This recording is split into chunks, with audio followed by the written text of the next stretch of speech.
TIFU by trying to help my grandma get on a train. This happened a few years ago in Japan. I always try to help my 92-year-old grandma get onto the train and get a seat. I do that by holding onto her sleeve so we don't get separated and sort of nudging her into a seat. It was busy that day, but I was determined, so I grabbed her sleeve and zeroed onto a seat and nudged her down. I was really proud of myself when I looked up and realized that I had grabbed a different grandma and my grandma was still on the platform as the door closed. I was so embarrassed and apologized profusely to the old lady I had kind of kidnapped. She was really kind and laughed and said it was okay. I had to double back and meet my grandma at the gate. She was not that happy. TLDR, while trying to be a good granddaughter, I accidentally kidnapped a stranger grandma and left my own grandma on the platform. I was worried that the story would end up with your grandma falling down or something like that. I'm happy only her patience and happiness were, temporarily, bruised. Thanks for the story, it was fun and brought up happy train-related memories. Read my wife the title as she left for the bathroom. She posed, "Oh no! Wrong train?" Then I proceeded to read the post, and had to go find her. Nope, wrong grandma. You at least made one grandma happy even though it may not have been yours. Stay away from my grandma. You remind me of the American guy who brought a different toddler home from the kindergarten, because he wore the same hoodie and trousers as his son. Oh, flashbacks. My wife is very uncomfortable in big cities and crowds, and tends to stick very close to me, as I navigate them pretty well. A few years back, we were in London for a thing, and she was anxious as always, afraid of missing our stop, etc., and specifically afraid of getting left behind on the platform as the tube left, taking me, and our suitcase, away. I've spent a lot of time in London, so it's fairly chill for me, so I was super careful.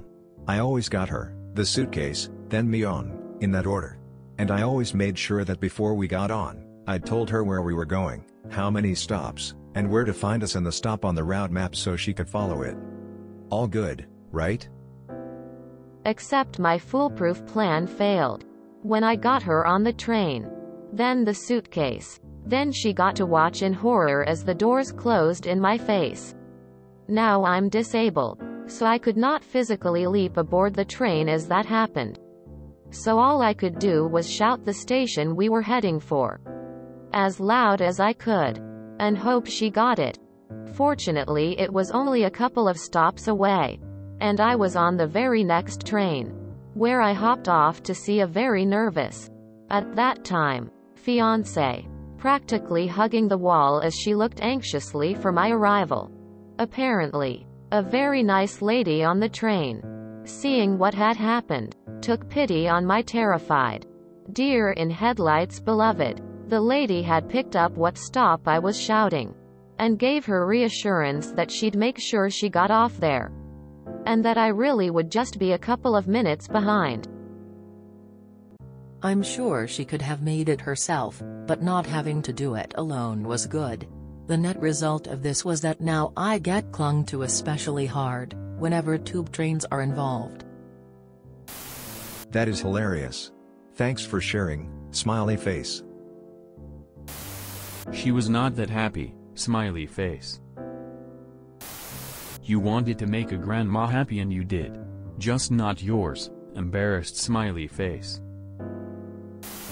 Meanwhile, somewhere in r/confessions, I once tried to ditch my granddaughter by shoving another old lady's sweater into her hand and pushing them onto the train. She ended up finding me. I was not that happy. I reached back to grab my son before he launched himself into terror campaign in a store and ended up grabbing a random woman's crotch once. It happened in millisecond SDS. I was talking to my wife in front of me and I went to catch my kid without looking before he bolted. Handful of crotch. I tore my hand away and immediately started apologizing and explaining. The woman didn't say anything back and just looked assaulted. I was 100% sure she was going to call the cops. I think to this day she thought I had sexually assaulted her on purpose. Japanese train doors really do close fast. I've had them shut in my face. Both trying to get on and off the train.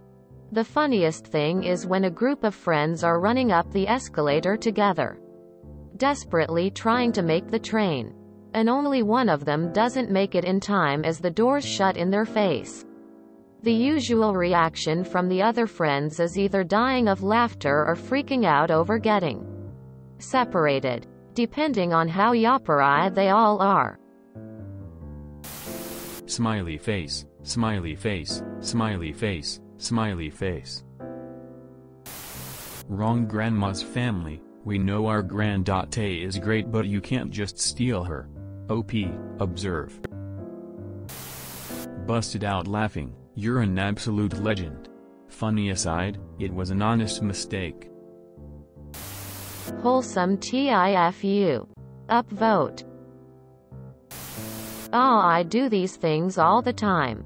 One time I ran out screaming from one fun horror house thinking I was holding my boyfriend's hand. Instead I was holding a stranger and his very angry-looking girlfriend was glaring at me. I'm laughing because I 100% would have done this. You're a good granddaughter. At least she wasn't a zombie grandma. Just watched Train to Busan. You're my grandma now. Wave bye-bye to the old grandma. If you enjoyed this video, please check out our playlists full of similar content. Epic Ericast is like doom scrolling for your ears. Please like, share, and subscribe.